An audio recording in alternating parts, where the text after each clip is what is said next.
I'm here with Dr. Elaine Aron, the expert on high sensitivity and the author of the international bestseller, The Highly Sensitive Person and the Highly Sensitive Person in Love. And Elaine, I want to ask you for some advice. What can we do as couples who are stuck in quarantine for weeks now? How can we make our relationship more exciting and maybe add some novel things and to just, so we preserve our sanity and don't go crazy? Yes. Well, you've touched on something that my husband and I have researched for a long time that we find very interesting is that their relationships improve, they love each other more if they are doing some novel, exciting activities together. And since I'm an expert in highly sensitive people, you might say, oh, highly sensitive people wouldn't want that. But you simply choose activities that the sensitive person and the less sensitive person, if that's the kind of couple you're in, both would look forward to doing. And so you make a list together first, which can be fun in itself. And you're very brainstorming about it. No criticism. If somebody doesn't want to do something, you probably wouldn't have guessed that already. But we know that when people fall in love to begin with, they have this experience of self-expansion. And they feel like they're more, and they've included the other person in themselves. And so that's very exciting. But once all that is kind of over, as we know, relationships change. And we say, oh, well, you need to have a date night every week.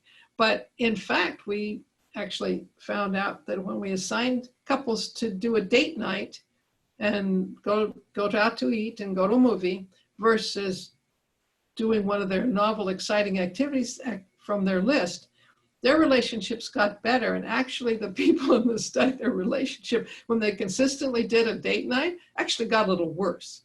That may have just been an oddity in the study. But the point is that we don't want to get bored with our relationships. So now we're stuck in a place where boredom is the biggest problem, right? What can we do about that? Well, there are a lot of opportunities, especially online, but within your own household, you can pull down that cookbook and make something that neither of you have ever made before. Maybe you've never cooked before very much, and you start some cooking. I know a lot of people are baking now. They're getting their flour and their sugar and they're baking. Now, maybe you don't have all the ingredients, and then that gets really exciting. There was a New York Times article the other day, I think, about cooking without the basic ingredients, so what you can substitute. So that could be an adventure for some couples, not very interesting to others. You might learn, you might watch some sporting events, old, Super Bowls or whatever. If neither of you are interested in sports, you might find that very interesting. You might find it interesting to watch an opera for the first time or listen to the Berlin Philharmonic. Right now they're giving away a month of free orchestra music. And there's so much on the internet. You could take a course online. The great courses are there. And you could learn Spanish together or a language. You could take up drawing, and you won't be very good at it, but you can see each other's style. I won't go on and on because there's so many opportunities. Talking with other couples is good. And my husband created the 36 questions, which you may have heard about, but he designed them to use in the laboratory to create closeness between strangers quickly. And then he could, you can assign people, okay, so these two are different races, or maybe these two are, one's an avoidant attachment style and one's a secure attachment style. So you bring them together and then you can see how they're different from other people who don't have those differences in the way that they get close. And we find that people get as closest to their closest friends in 45 minutes doing the 36 questions. They go in a gradation. You have a set that are, kind of a little bit more than a regular conversation. Then you have one that is more personal, and then one that gets very personal, including how you feel about the other person. We find that when couples do the 36 questions together as a foursome, it's really good for the couple. Each couple separately feels better about their couple after doing the 36 questions. So I think that's pretty interesting.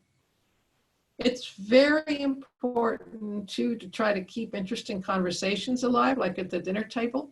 And I think that's not so hard if one of you is, you know, or both of you is reading different things in the news, or gets on and learns about elephant behavior, or you each read a novel, and the different novel, and then you tell each other what happened since you last talked about it, so that you each get the story from the other and get to know the characters. So that's now a simple thing that you can do is simply express a lot of gratitude. And there's now research that shows in couples, the best kind of gratitude is when you tell someone how much it helped you that they did something. So I've really gotten the habit of telling my husband, oh, wow, doing that thing with the groceries, getting them cleaned up, it just saves me so much trouble to try to figure out how to do it perfectly. Because in our family, my husband's the one who's more stringent about it. It's like protecting the family is to protect us from those little coronaviruses. So gratitude's very important in what I call on-stage behavior. So backstage behavior is not saying thank you and making a lot of physical noises and being rude and that kind of thing. On-stage behavior is the way you behave with people you want to impress, or just people that you like, that are your friends. And do on-stage behavior, for heaven's sakes. This is the closest friend in your life. Be respectful of that. Another thing that's interesting is that there's research that shows, I mean, it's so amazing, couples who watch movies about couples and talk about them afterwards can get more from that than from couples psychotherapy. I think it's because it doesn't bring up shame or defensiveness, but you do learn from other couples how they behave and how you might behave or how you might not behave. You might feel, gee, I wouldn't do a thing like that. So that's another thing that you can do during this time.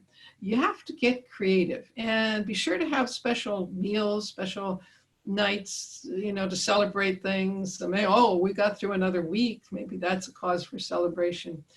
So make every day different if you can. What will we do today that's a little different? Okay. Thank you so much, Elaine. Excellent advice. You're welcome, Diana.